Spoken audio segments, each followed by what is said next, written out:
Welcome to Mukali Global TV, and today it's one of the beautiful videos that, as a teacher, as a mentor, as a mother, I think it's so passionate to me when I speak about these issues.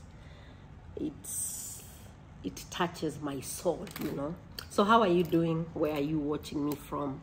You can tell me in the comment sections where you are watching Mukali Global TV from. So today I want to talk about something that I think all of us as parents, as caregivers, we can easily relate to, you know.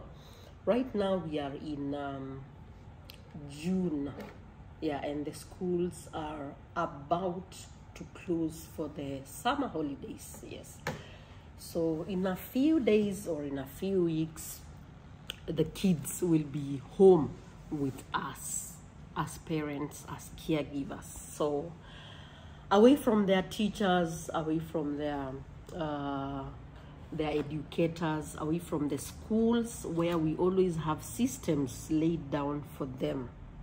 Now they come back home to us as the parents. What do we have for them?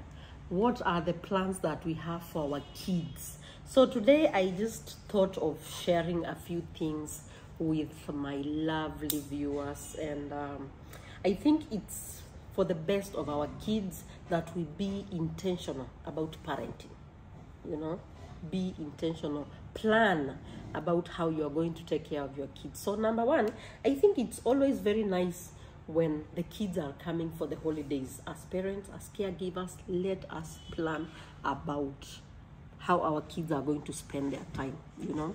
They are kids, and that's why they need an adult, a parent, a caregiver who is responsible enough to plan their time. Otherwise, if the kids are left alone, they will only engage in things that they, in their own wisdom, find maybe fun or appropriate to them, like watching cartoons, playing video games, staying on phone and social media the whole day and night, which is very unhealthy and destructive for our kids, you know.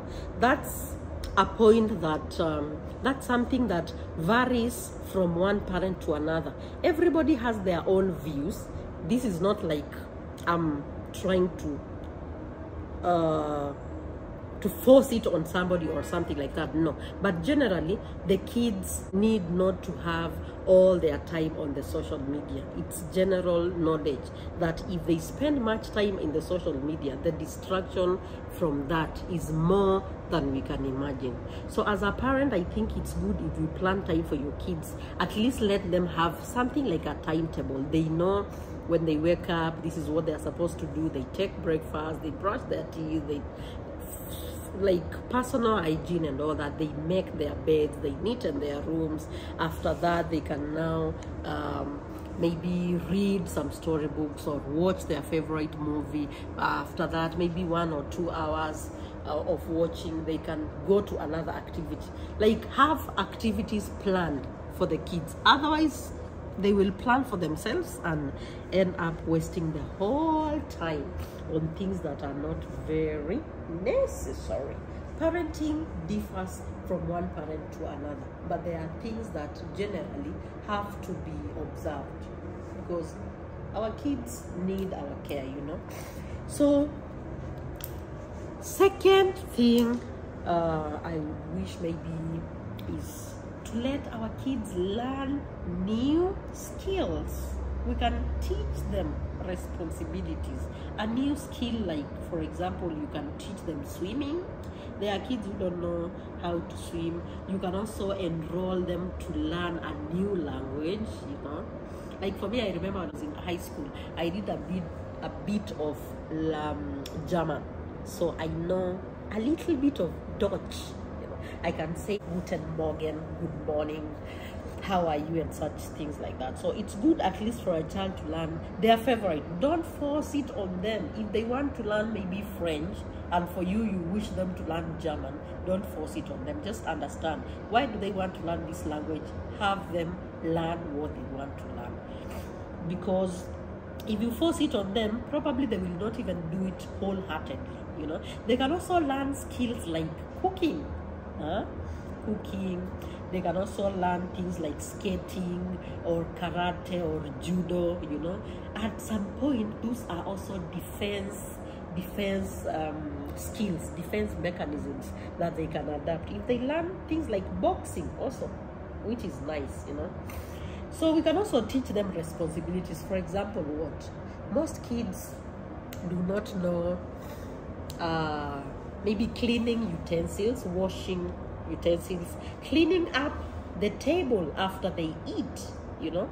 They take their meals, they take their tea, they take their spaghetti, their chicken, and they leave the table littered just because there is somebody employed in the house to do that work.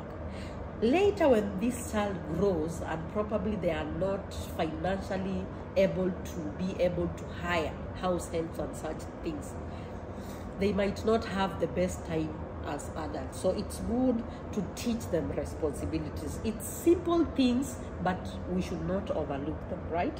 They can also learn cleaning the car. They can also learn driving. All those are skills and responsibilities, so which can be amazing. Within that time of teaching them, we can also teach them life skills. Assuming somebody is drowning when they are swimming, can they be able to rescue them? Can they be able to think very quickly that they should run out and ask for help? If they have a child inside the house, maybe they have been left with a small child, the child is choking, the child is not breathing, can they be able to resuscitate them? Can they be able to call for help? You know, such things like that. You can also find sometimes you have insects that sting or attack the kids, and the parent or the caregiver is away, busy, maybe washing and doing such things. Like, can they administer first aid? So if we teach our kids such life skills, it will help them even in times of danger, when they are away from us, when they are away from our caregivers, when they are away from an adult, you know. So you can teach them all that. You can also teach them maybe when there is need for somebody to be assisted. Maybe their mother is sick, their father is sick, their sister is sick. Can they call an ambulance? Can they maybe call the police when somebody has attacked them at home or outside there? They should be able to also know how to send emails, typing and sending emails, and also receiving them, reading and replying them, you know. So those are skills that probably in most schools they don't teach, unless the school teaches computer or you have enrolled your child for the computer study. So let's teach them these things at home, and we will make their life a bit responsible. They will be responsible in future, and their life will be more stable, if I can say. So the third point that I would wish to share is we can also teach them about their personal study habits.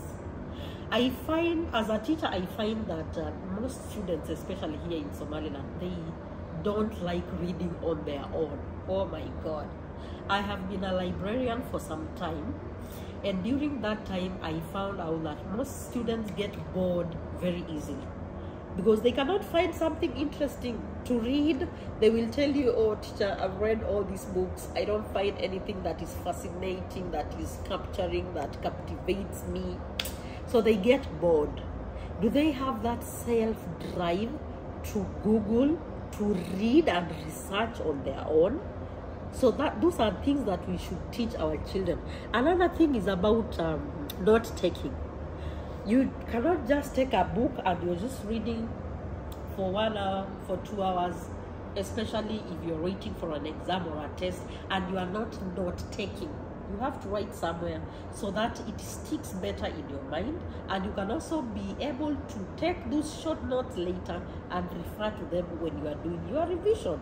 So as a parent, it's good if we can teach our kids these things. If you cannot do it yourself, you can always employ somebody to do that, to take charge of your study time and study habits for your child. You know, it's very important for them. Writing essays, public speaking.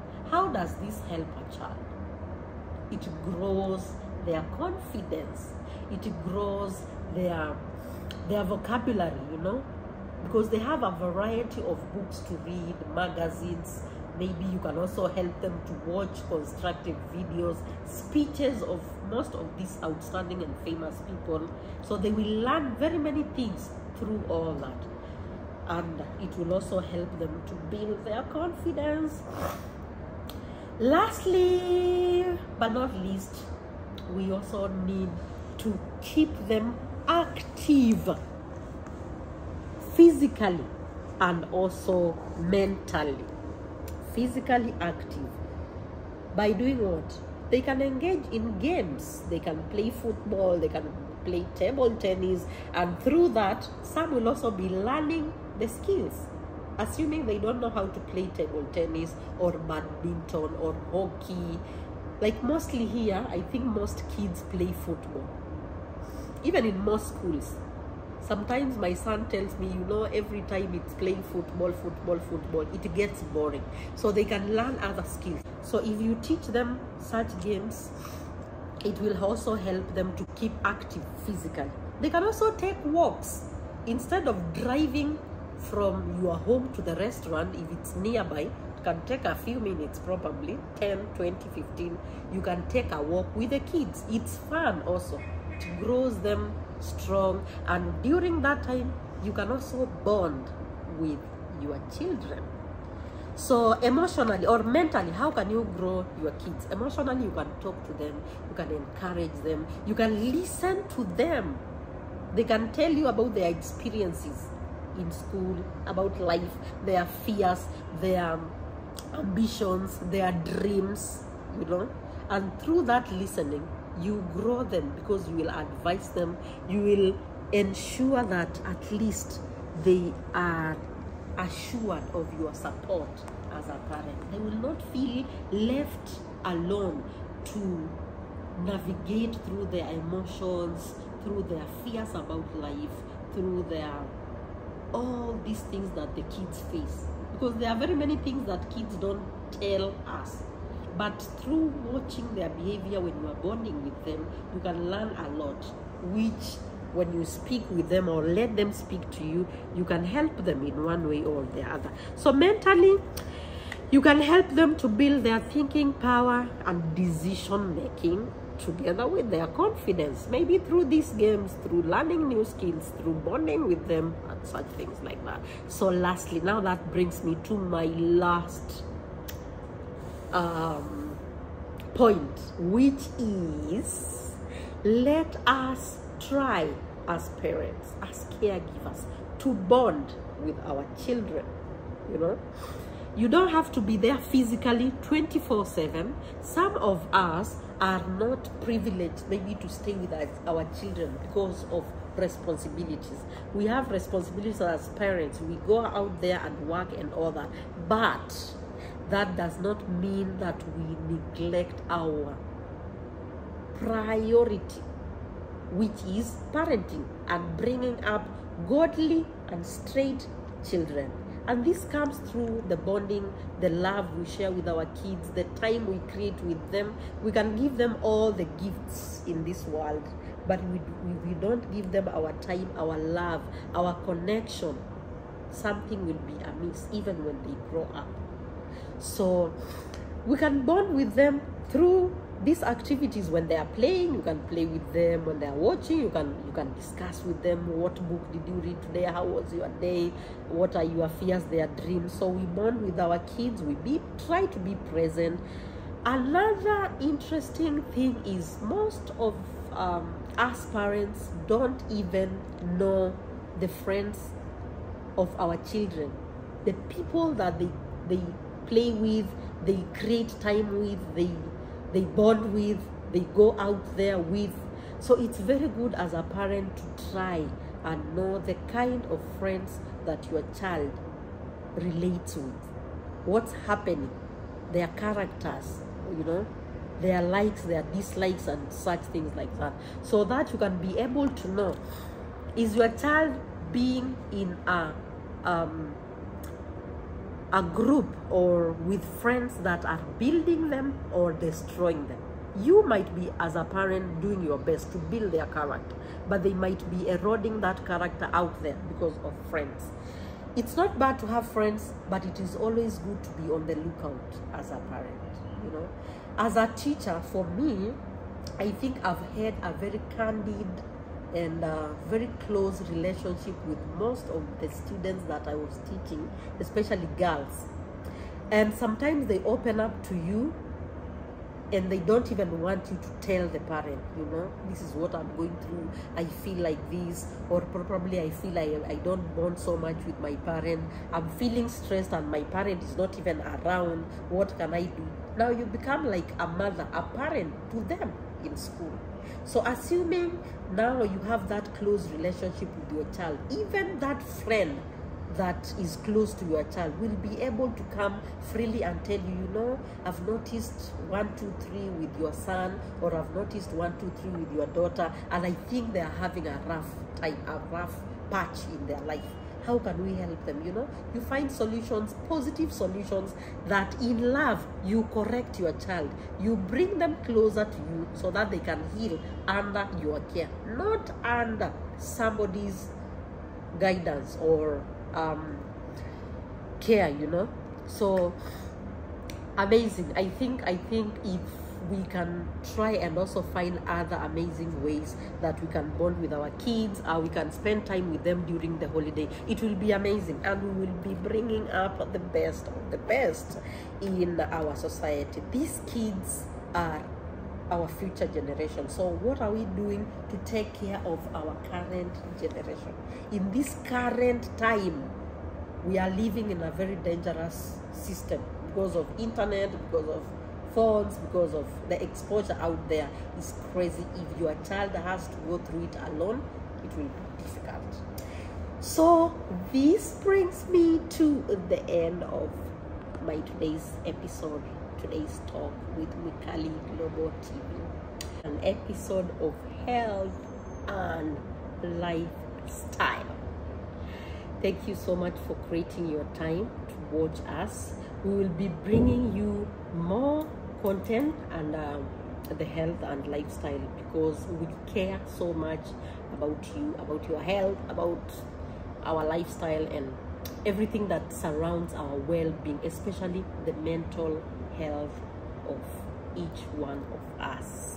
Remember to subscribe if you have not subscribed, like, share, and turn on the notification button so that you can always be notified when we post a new video. We love you so much. We appreciate each one of you, and we wish you the best in everything that you do. See you in the next one. Bye bye.